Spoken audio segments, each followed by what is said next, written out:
এই ঠাডা পড়া রোদের মধ্যে বাচ্চাকে স্কুল থেকে নিয়ে আসা নিয়ে যাওয়া করা যে কি যে একটা বিরক্তিকর অবস্থা, কি আর বলবো, মুখে প্রকাশ করা যাবে না।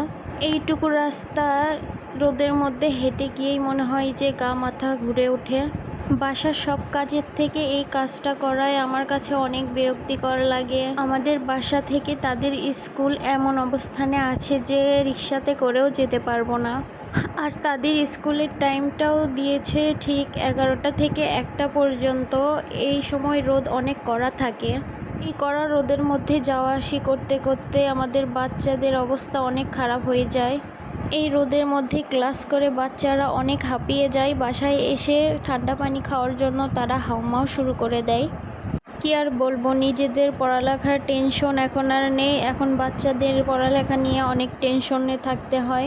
জীবনে আর পড়ালেখা কখনো আমাদের পিছু ছাড়বে না। নিজেদের পড়ালেখা শেষ হতে না হতেই বাচ্চাদের পিছনে এখন পড়ে থাকতে হয়। মানে জীবন থেকে কখনো আর পড়ালেখা শেষ হবে না।